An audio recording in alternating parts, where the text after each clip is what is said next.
If you're an oil painter, I'm sure you will have had the same struggle as me in finding the right brush, and I've heard a lot of good things about Rosemary Co, so thought I would give a few of their brushes a go.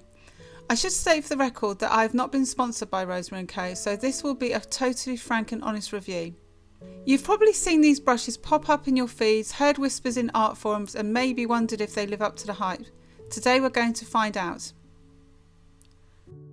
I finally got my hands on a selection of these brushes, and I just chose a few basic brushes to begin with. We're going to do an unboxing, a deep dive into each brush, and most importantly we're going to put them to the test in a painting demonstration.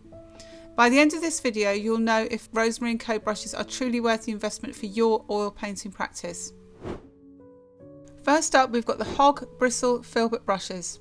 I picked up a size 4, 8 and a 10. For oil painters, hog bristles are often a go-to for their stiffness and ability to hold a lot of paint, perfect for blocking in and blending. These feel really springy and substantial. The ferrules are tightly crimped, and that's a good sign of durability. Next, the Ivory Long Flats in size 8 and 10. Now the Ivory range is synthetic, but it's renowned for mimicking the feel and performance of natural hair. Long flats are fantastic for a looser and longer stroke. They have a sharp edge to help you fully load your brush and are 100% vegan. I'm excited to see how these perform with oils. Sometimes synthetics can feel a bit slippery with thick paint, so we'll be testing that. And finally, something a little bit more specialised, the Eclipse combers. I grabbed an 1/8 and a 1/4 of an inch. These are also synthetic and 100% vegan, and as the name suggests, they're designed for creating little beautiful wispy feathery textures like hair, grass and foliage. Just from the initial feel, these brushes seem incredibly well made.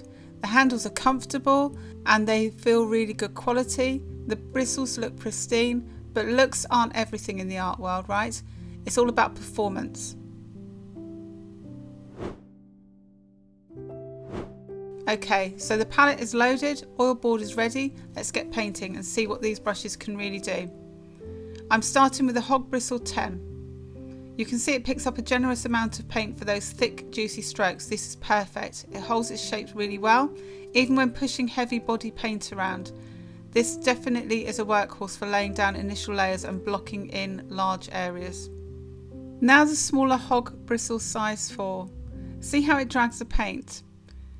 They retain their stiffness when loaded, which is crucial for controlling thick paint work.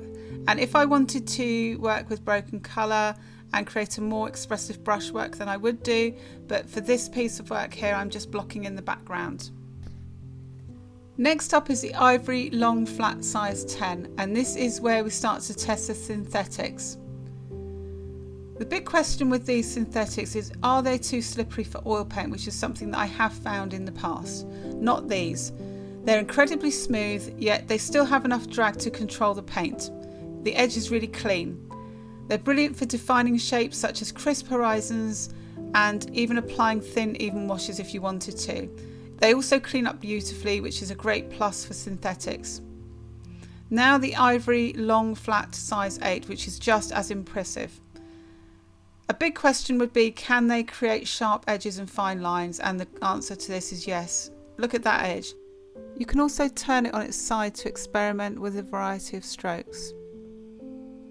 It doesn't lose its spring quickly, which is something I found with other synthetic flats after a while.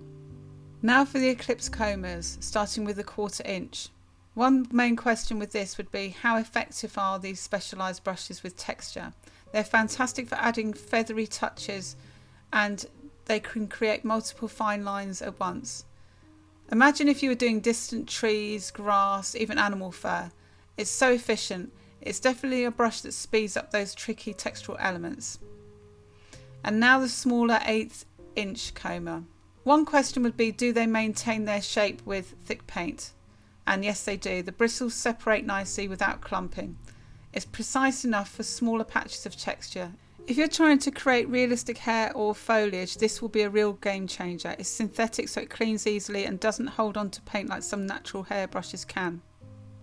So after really putting these brushes through their paces, I'm genuinely impressed with the versatility and performance of each one. They all handle the oil paint beautifully, from handling larger areas to applying smaller strokes. It should be stressed, however, that for really fine details you'd probably need smaller brushes. I bought these specifically for doing loose alla prima work. Alright, the moment of truth. Are Rosemary and Co brushes worth it for oil painters? In my honest opinion, after this unboxing and demonstration, yes, absolutely. And here's why.